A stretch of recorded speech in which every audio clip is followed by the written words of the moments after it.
West African mythology is going to be the next big thing in Hollywood.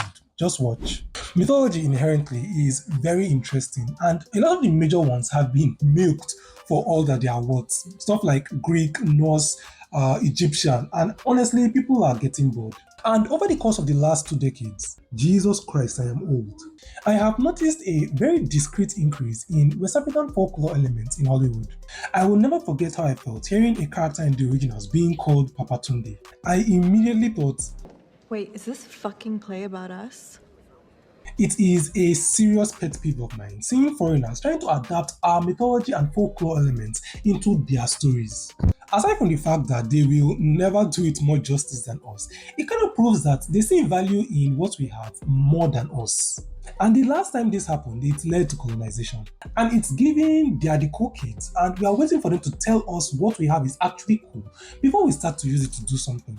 Trust me when I say one cultural demographic in Nigeria alone is filled with enough lore and history to generate thousands of rich stories and narratives. And that is exactly what I need to discuss today because as a speculative fiction writer, this is my niche. So allow me to discuss 5 Nigerian folklore and mythological elements that are waiting to be turned into major movies and series. Welcome to my channel. My name is Joseph and I am the film fanatic. 5. A creation story. As usual, we should always start from the beginning, and trust me, everybody has their own version of this story. And across various cultures all over the world, safe. Although science will come and act like their story is the definitive, but even their story isn't ironclad. Personally, I really love the Yoruba creation story with Obatala and the hen and Olorun breathing life into the people. There's a side to this story where they were baking the human beings into perfection, and a group of people were left in the oven a little longer and ended up being burnt or damaged. Based on the version you hear, this might be a metaphor for black people, but it might also be a metaphor for disabled people, and please comment whichever version you think is more ironclad.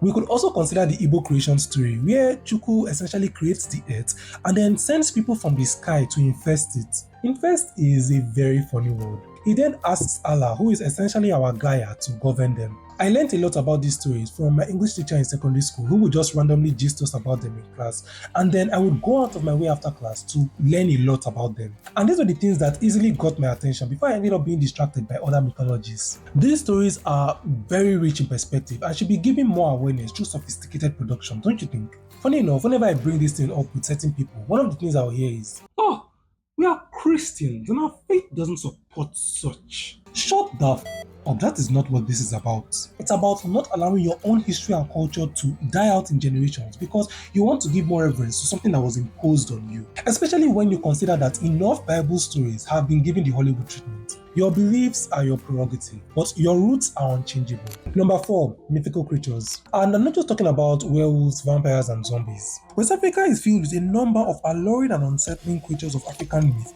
that can evoke both speculation and horror, depending on whatever you're in the mood for. One of my short stories titled Birth of a Curse is actually based on the bush baby lore, link in the description. We have Mami Water as old as stories about mermaids. Ojuju is our boogeyman, not to even talk of Obanjis. We have an unreasonable wealth of creatures to draw interesting stories from, and even though you don't know where to start, there are people out there that will swear to having real life encounters with these creatures. I believe one of the issues we have in this particular segment is the writing. Using these creatures as premise to tell a good story will be difficult for a handful of writers because a lot of writers cannot tell the difference between story and exposition. And this is worse in the speculative fiction genre. But this can easily be circumvented because freedom in writing allows there to be various ways to represent all these things in media. There's also the fact that a lot of superficial viewers tend to dwell on arbitrary factors like graphics or effects. Yes, visual storytelling is incredibly significant, but it should not be a hindrance to telling these types of stories. If anything, these stories should be reason enough for us to focus on these aspects of storytelling. Number 3, historical figures. Sidebar, in case you didn't know, Tinubu has made Mandarin one of the official languages that can be taught in primary and secondary schools. It's not mandatory, but of course, the Chinese government has actually supported this endeavor. This coupled with all the drastic changes concerning the new tax laws, all the melodrama involving Nnamdi Kanu, and let's not forget the threat of war because of all the insecurity that he has tolerated.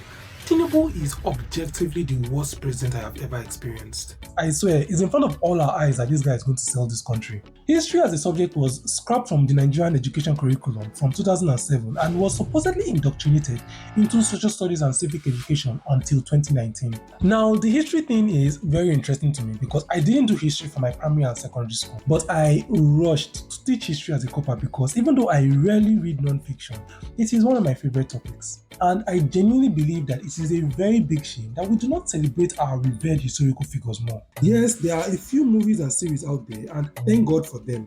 But Hollywood has at least 3 different Margaret Thatchers, and she's not even from their side. How do we not have major films about Jaja of Okobo, Moremi, Ajayi Crowther, Ben Nwowu, Fela and Femi Kuti? Was it not even last year or 2 years ago that we got 2 different Elvises in the same year? The French have dissected and analyzed Marie Antoinette's impact in history enough times that almost everybody has an opinion on it.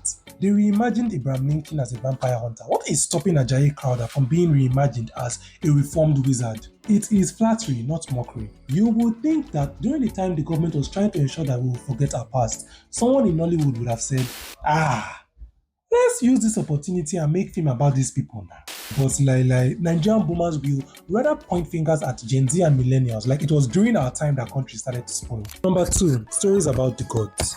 Now, this is very different from the creation story and has been given just as much attention as historical figures, so it's not enough. Yoruba mythology shines in this particular sector, but like I said, there is so much untapped potential. I vividly remember watching a Shango film from my childhood about Shango's rule as king and his relationship with his wives, Oshun and Oya, his favorite and the crafty one. Shango was wonderfully played by Wale Adebayo, and this contributed heavily to the spark for my love for mythology. Why not broaden that perspective to depict these gods as rulers of city-states in 15th to 16th century pre-colonial Nigeria? There are stories of Allah intervening in land disputes in southeastern Nigeria. There are stories of Eshu using his conflict-inducing abilities to teach moral lessons. Or even Arawa, not a god, but a Benin historical figure with a very, very interesting story. These stories could be used to explore themes that are relevant in modern day living in Nigeria and explore the origin to many significant cultural beliefs and landmarks. I am an Igbo boy, but I schooled in Lagos and I grew up in Benin. So yeah,